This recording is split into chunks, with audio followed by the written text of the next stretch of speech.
Sleeping Beauty. Once upon a time, in faraway land, a king and his fair queen were blessed with a beautiful baby girl. They named their daughter Aurora, for she filled their life with light like the dawn. Visitors from throughout the kingdom came to celebrate the birth of the princess, including the three good fairies who arrived with gifts. Waving their wands, Flora gave the princess the gift of beauty, while Fauna gave her the gift of song. Merryweather was about to bestow her gift when the evil fairy Maleficent appeared in flash on green fire. She wanted to give the princess something too, a terrible curse.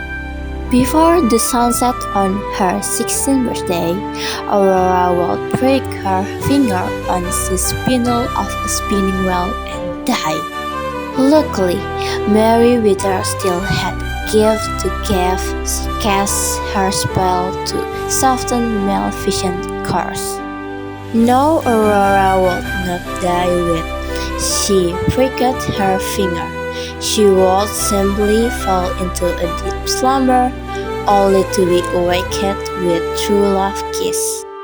However, the king and his queen were still very concerned about the safety of their daughter.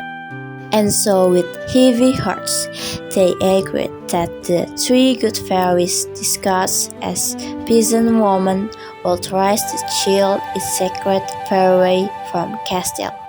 Over the years, the child grew into a beautiful young woman who made friends with all of the forest animals.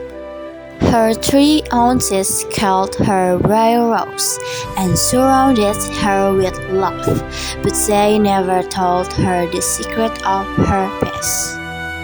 On the day of her 16th birthday, Briar Rose still did not know that she was a princess. She spent the morning singing to her friends about how she had a glorious dream. In it, she met the most wonderful prince. Briar Rose was convinced he was her true love. Little did Briar Rose know, a prince was passing nearby at the moment. He was Prince Philip, the fairy prince that the king and queen had planned for her to marry. Philip didn't know that Briar Rose was a princess either, but he was so taken with her beautiful song, he hopped off his horse. Philip emerged from the tree, and as he and Briar Rose sang and danced together, she realized that this man reminded her of the prince in her dreams. She felt as she almost knew him. Briar Rose was excited from him to meet her aunts, so she invited him to come to the cottage that evening. But when Briar Rose returned to the cottage, her aunties told her that they were good fairies, and she was a princess. She was supposed to return to her parents' castle that night. There she would meet the prince she was already intended to marry.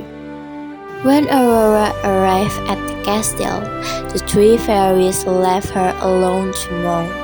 But Maleficent soon appeared to make sure her curse came true. She put Aurora in a trance and led the princess to a spindle hidden high in the castle. There, Aurora pricked her finger and fell into a deep sleep. When the three fairies found Aurora, they realized that Maleficent's evil curse had come true. They took the sleeping princess to the tower room and then cast a deep sleep over the whole kingdom. Now they had to find Aurora's true love from the forest so he could give her true love kiss. It didn't take the three fairies long to recognize that Prince Philip was the man Aurora had met in the forest. Her Breton was her true love, but he was in malfunction to gods. The fairies fed him and then armed him with the sword of truth and the shield of virtue.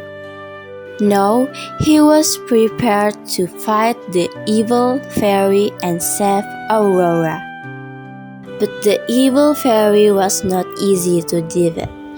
Back at the castle, Philip came face to face with Maleficent, who had transformed herself into a giant fire-breathing dragon. However, with the help of the three good fairies, Philip was able to send his sword flying swift and sure. With Maleficent gone, Philip rushed to Aurora's side and bestowed a gentle kiss upon her lips. Aurora's eyes floated open, the curse had been broken. When she saw her beloved, the man from the forest, she smiled. Now the prince and princess could live happily ever after. The end.